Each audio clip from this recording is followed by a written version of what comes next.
रहीम अस्सलाम वालेकुम नादरीन, आप यूट्यूब चैनल देख रहे हैं। मैं इमरान खान हूँ। नादरीन ने कुछ फ़ौजी सोर्सेज से या जर्नैलों के साथ जो लोग मुलाकातें करते हैं उनके सोर्सेज से अब ये बातें सामने आ रही हैं कि वो सियासतदानों से नाला हैं और उन्हें ऐसा लगता है कि सिस्टम काम नहीं कर रहा और ये जो कुछ भी हुआ सारी मेहनत ज़ाया करने में सियासतदानों का किरदार है।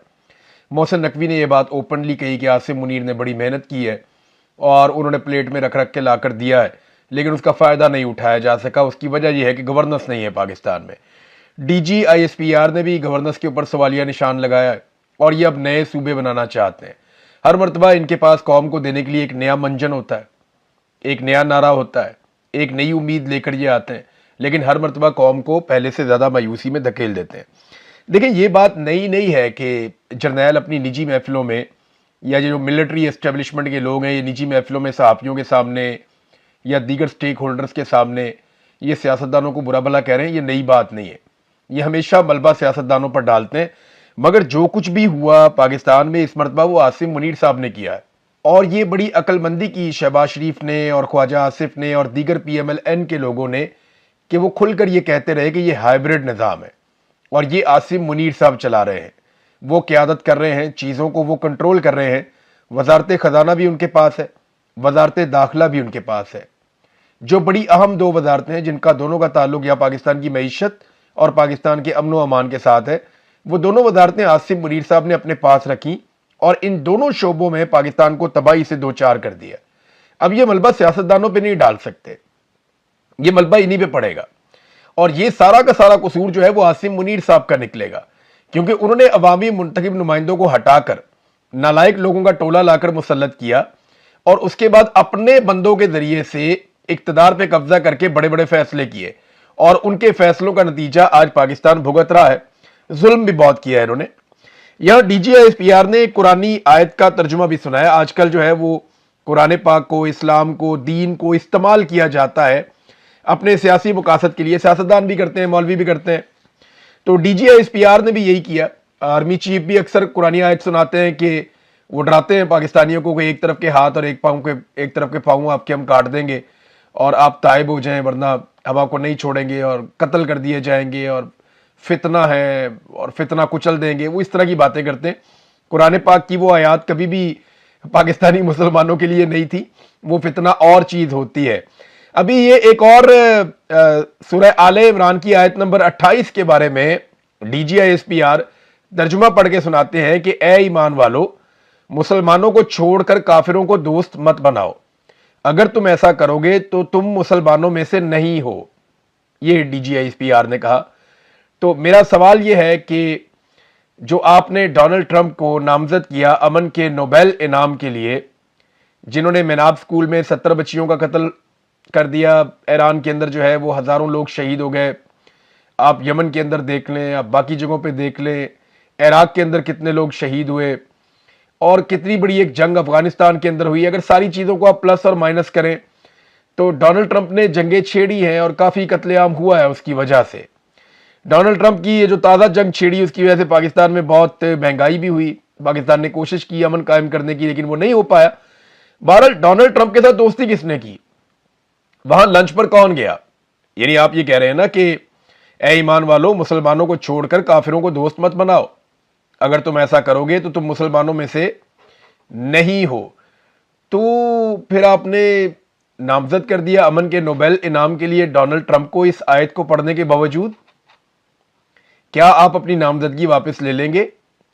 क्या डोनाल्ड ट्रंप को वो स्टेटस आप वापस दे देंगे या वो टाइटल वापस दे देंगे जो कि फेवरेट फील्ड मार्शल वाला स्टेटस है?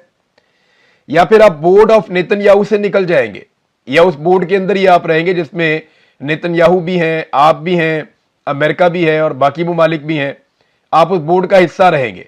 अभी उस बोर्ड ने फैसला किया नेतन्याहू के साथ मिलकर डोनाल्ड ट्रंप ने कि अब हमास को मुकम्मल तौर पे गैर मुसल्लह कर दिया जाएगा। हमास की जो शर्त थी गैर मुसल्लह होने के लिए वो बड़ी क्लियर थी और हमास ने कहा था कि जी यहां पे इसराइली फौज का मुकम्मल तौर पे इनखला किया जाएगा और इंसानी इमदाद मुकम्मल तौर पे खोल दी जाएगी और उसके अलावा जो शराइत मौजूद थी तामीर नौ वाली, ये सारी चीजें पूरी की जाएंगी, तो हम गैर मुसल्लह होने के लिए तैयार हैं। लेकिन डोनाल्ड ट्रंप और नेतन्याहू चाहते हैं कि अब इस मरहले में फौरी तौर पे हमास को गैर मुसल्लह किया जाए और उसके लिए एक फोर्स आप अच्छी तरह जानते हैं कि स्टेबलाइजेशन फोर्स वहां पे पहुंचाई जाएगी। तो शहबाज शरीफ ने फटाफट डोनाल्ड ट्रंप की तारीफों वाला एक ट्वीट दाग दिया और उसमें वो कहते हैं जी कि पाकिस्तान गजा पीस प्लान के तहत गैर मुसल्लह करने के अमल पर अमल दरामद के हवाले से बोर्ड ऑफ पीस के तहत पेशरफ्त का खैर मुकदम करता है। फिर आगे डोनाल्ड ट्रंप की तारीफें हैं। फिर उन्होंने उम्मीद का इजहार किया कि अक़वाम मुत्तहिदा की करारदादों के मुताबिक एक फलस्तीनी रियासत भी मुस्तकबिल में बन जाएगी 1967 से पहले वाली पोजीशन पर। तो ये तो एक मुतालबा है या एक ख्वाब है, लेकिन डोनाल्ड ट्रंप ने और नेतन्याहू ने ऐसा कोई वादा नहीं किया और लगातार वो खिलाफ वर्जी कर रहे हैं जंगबंदी के मुआहदे की। 1000 के करीब फलस्तीनी शहीद हुए हैं जंगबंदी के बाद से लेकर अब तक, लेकिन इस पर किसी ने आवाज नहीं उठाई। लेकिन जैसे ही नेतन्याहू और डोनाल्ड ट्रंप एक चीज करते हैं तो शहबाज शरीफ साहब तारीफों के पुल बांध देते हैं, जबकि DGISPR हमें सुनाते हैं सूरह आले इमरान की आयत नंबर 28, जिसमें वो कहते हैं कि ए ईमान वालों, मुसलमानों को छोड़कर काफिरों को दोस्त मत बनाओ।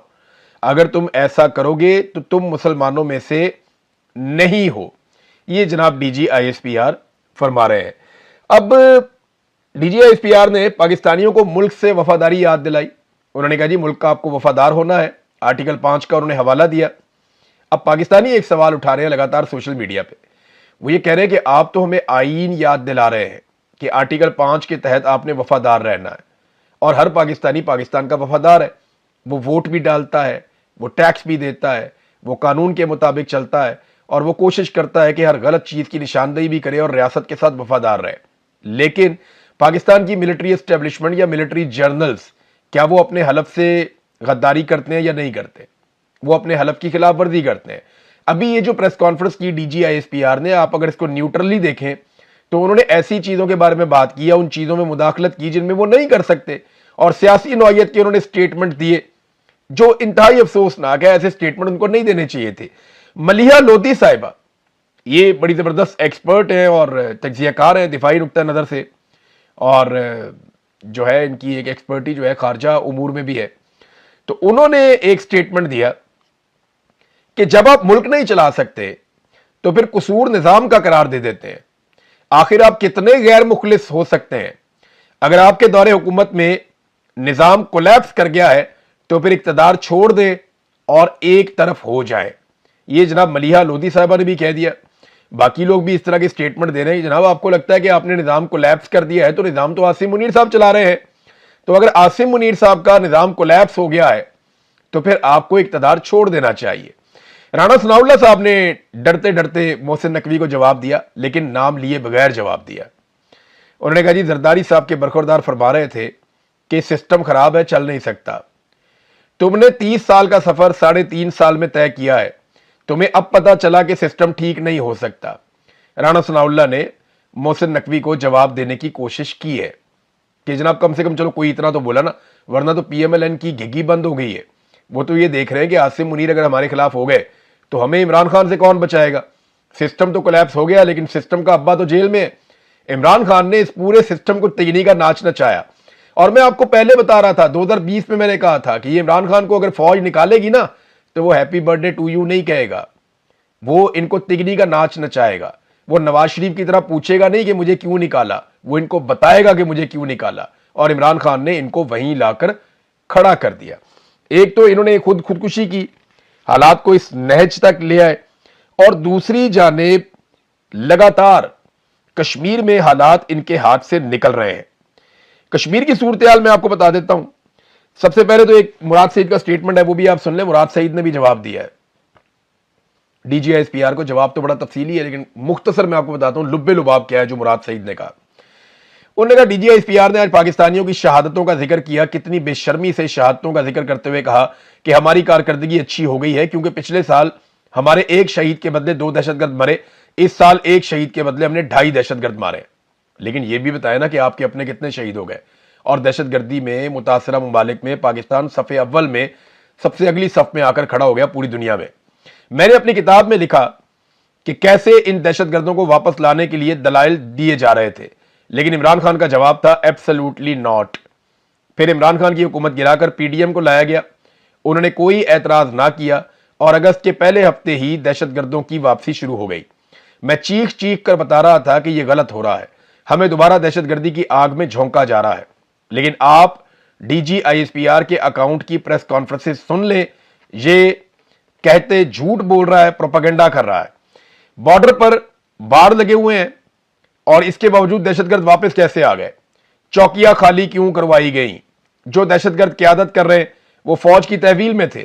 مراد سعید نے بہت سارے سوالات اٹھا دیے اور پاکستانیوں کو کہا کہ وہ بھی سوال اٹھائے۔ تو یہ وہ چیزیں ہیں جن کا جواب یہ تو دیتے ہی نہیں ہے نا، جواب وہ تو اپنے آپ کو جواب دے سمجھتے ہی نہیں ہے، اور جو صحافی وہاں پہ بیٹھے ان کے لیے بہت مشکل ہے، بلکہ ممکن ہی نہیں ہے کہ وہ اس قسم کا سوال کر سکیں D G I S P R کے سامنے۔ اب ناظرین، آزاد کشمیر کے جو حالات ہیں وہ گلے کی ہڈی بن گئے، لوگ منتشر نہیں ہو رہے، اور یہ سب سے بڑا پرابلم ہے۔ نارملی کیا ہوتا ہے کہ آپ گولی چلاتے ہیں، 10 15 20 25 بندے مارتے ہیں، لوگ منتشر ہو جاتے ہیں۔ آزاد کشمیر میں شہادتیں لگاتار بڑھتی چلی جا رہی ہیں، 100 کے قریب شہادتیں رپورٹ کی جا رہی ہیں، اور مظفر آباد میں یہ دعویٰ کیا گیا کہ لوگ جب نکلے تو وہاں پہ اندھا دھند شام کے وقت گولی چلائی گئی، شیلنگ کی گئی، مساجد میں اعلان ہوئے، لوگ اکٹھے ہوئے۔ میں نے پچھلے ویلاگ میں آپ کو مساجد سے ہونے والا اعلان بھی سنوایا۔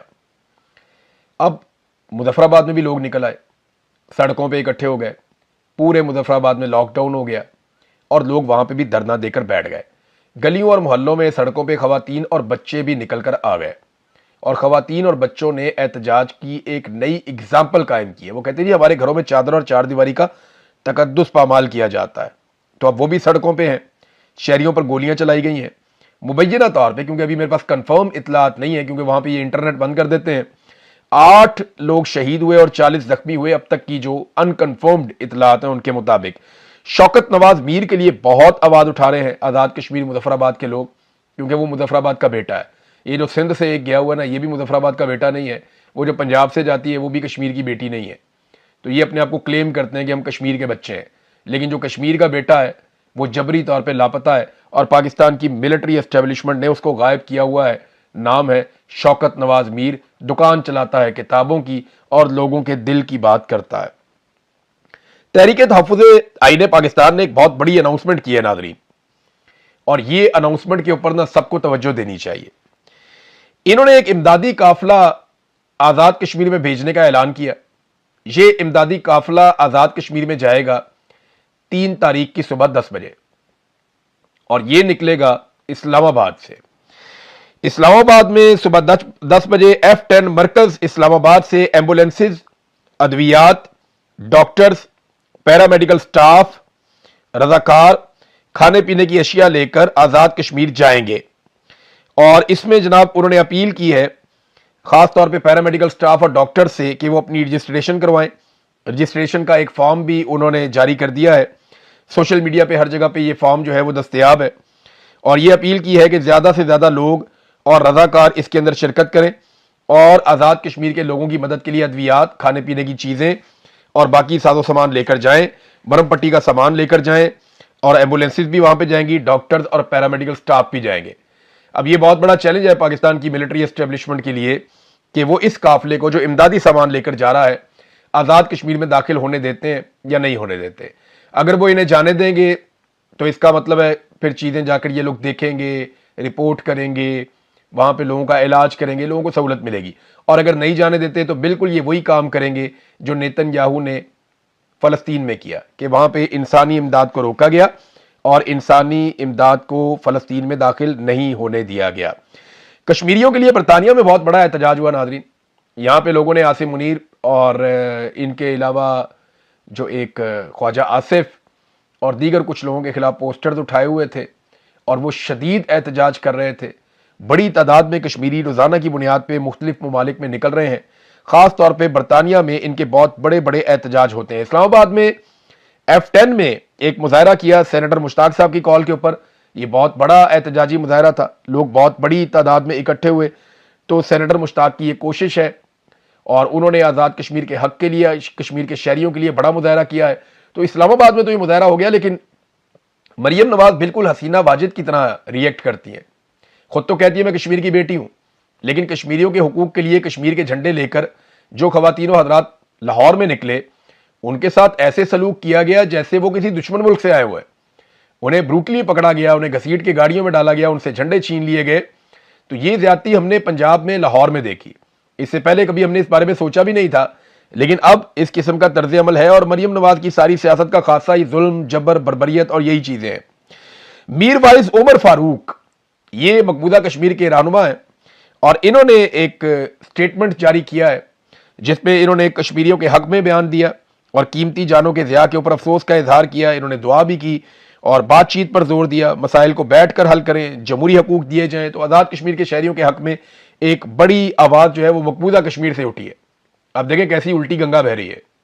مقبوضہ کشمیر میں ظلم ہوتا تھا تو آواز پاکستان سے اور آزاد کشمیر سے اٹھتی تھی۔ آج آزاد کشمیر میں ظلم ہو رہا ہے تو آواز مقبوضہ کشمیر سے اور پوری دنیا سے اٹھ رہی ہے۔ کیسی بات ہے؟ عاصم منیر صاحب نے آنے کے بعد پورا کا پورا ریورس گیئر ہی لگا دیا پاکستان کو، یعنی وہ تمام چیزیں جن میں ہم آگے ہوتے تھے ان تمام چیزوں میں ہم پیچھے ہو گئے۔ دہشت گردی جس کو ہم نے ختم کر دیا تھا عاصم منیر صاحب کے آنے کے بعد وہ بہت بڑی ہے۔ محسن نقوی جو ان کے عزیز ہیں، ان کے قریبی ہیں، ان کو لگا دیا وزیر داخلہ اور انہوں نے تباہ و برباد کر دیا پاکستان میں امن و امان کو۔ کرکٹ پاکستان بہت بہتر جا رہا تھا، آگے بڑھ رہا تھا، اس کے اندر پاکستان کا ستیہ ناش کر دیا، پاکستان کا بھٹا ہی بیٹھ گیا۔ پلیئر بھی وہی ہیں، وہی سارا کچھ ہے، لیکن ایسی منحوست پڑی ہے کہ وہاں پہ بھی بیڑا غرق کر دیا۔ تو ہر چیز معیشت ہو، کچھ بھی ہو، جہاں جہاں پہ عاصم منیر صاحب نے ہاتھ ڈالا وہاں پہ پاکستان کو نہ صرف نقصان ہوا بلکہ بہت بڑا نقصان ہوا۔ ایک اور چیز میں آپ کو بتاتا ہوں، ان کی مہربانیوں سے پاکستان کا ترقیاتی بجٹ پتہ کتنا ہے؟ یہ آپ نے غور سے میری بات سننی ہے، غور سے۔ پاکستان کا ترقیاتی بجٹ جو بچا ہے نا ان کی مہربانیوں سے، وہ 1000 ارب ہے۔ کم ہوتا ہوتا 1000 ارب رہ گیا۔ یعنی جو ہمارے ترقیاتی منصوبے لگیں گے یا ترقیاتی کام پاکستان میں ہوں گے ان کا بجٹ ہے 1000 ارب، جبکہ جو پیسہ ہم نے کیپیسٹی پیمنٹ کی مد میں آئی پی پیز کو دینا ہے، یعنی وہ بجلی جو انہوں نے پیدا ہی نہیں کی، جو بجلی پیدا ہی نہیں ہوئی، جو بجلی کبھی بنی نہیں، اس بجلی کے نہ بنانے پہ ہم نے آئی پی پیز کو جو پیسہ دینا ہے وہ 1800 ارب روپیہ ہے۔ یعنی ترقیاتی منصوبوں کے لیے لگایا کتنا؟ 1000 ارب روپیہ۔ اور جو بجلی نہیں بنی اپنے چہیتے آئی پی پیز کو کتنا پیسہ دیا بجلی نہ بنانے کے بدلے میں؟ مفت میں 1800 ارب روپیہ، دگنا پیسہ ادھر دے دیا، یعنی اپنی جیبوں میں ڈال لیا۔ یہ ناظرین اس نظام کی حقیقت ہے، اس کو ہم جتنی جلدی پہچان لیں گے اتنی جلدی ہماری بچت ہو جائے گی۔ حالات اسلام آباد اور راولپنڈی کے یہ ہیں کہ کچھ تصاویر اور ویڈیوز اگر آپ دیکھیں وہاں کی نکال کے تو اسلام آباد بھی ڈوبا ہوا ہے، راولپنڈی بھی ڈوبا ہوا ہے ایک بارش کے اندر۔ وجہ پتہ کیا ہے؟ بڑے بڑے لوگوں نے زمینیں خرید کے وہاں پہ سوسائٹیاں بنا دی ہیں۔ جو نالوں کے رستے تھے نا، جہاں سے نالے گزرتے تھے، جب بارش ہوتی ہے، بہت زیادہ بارش ہوتی ہے تو پانی کا اپنا ایک قدرتی فلو ہوتا ہے، ایک رستہ ہوتا ہے جہاں سے پانی گزرتا ہے اور وہ نالوں کے ذریعے سے اپنے رستے سے گزرتا ہوا دریاؤں میں جا کے گر جاتا ہے۔ یہ ایک فلو ہے نا، قدرتی فلو۔ انہوں نے پلاننگ کی نہیں، انہوں نے اندھا دھند اجازت دی، انہوں نے بلا وجہ این او سیز جاری کیے، سوسائٹیز بنتی گئیں اور جو سوسائٹی بنتی گئی وہ نالوں کے سامنے بند لگا کے اپنے پلاٹ پورے کرتے گئے۔ اب ہوا یہ ہے کہ جو پانی کا قدرتی رستہ ہے وہ ہو گیا بند، اور اب جب بھی بارش ہوتی ہے اسلام آباد میں بھی اور راولپنڈی میں بھی، کیونکہ بہت ساری مشروم گروتھ ہوئی ہے سوسائٹیوں کی، تو وہاں ہر طرف پانی کھڑا ہو جاتا ہے کیونکہ پانی کا رستہ ہم نے روک لیا اور وہ پانی اب سیلاب کی شکل اختیار کر کے نقصان پہنچاتا ہے۔ اور یہ سب کچھ تھوڑے تھوڑے پیسے بنانے کے لیے ملٹری اسٹیبلشمنٹ نے اور بیوروکریسی نے اور سیاستدانوں نے مل کر کیا ہے۔ خود تو انہوں نے ملک میں رہنا نہیں ہے تو بیڑا غرق کر دیا پورے ملک کا پکڑ کے۔ اب تک کے لیے اتنا ہی، اپنا خیال رکھیے گا، اپنے اس چینل کا بھی۔ اللہ حافظ۔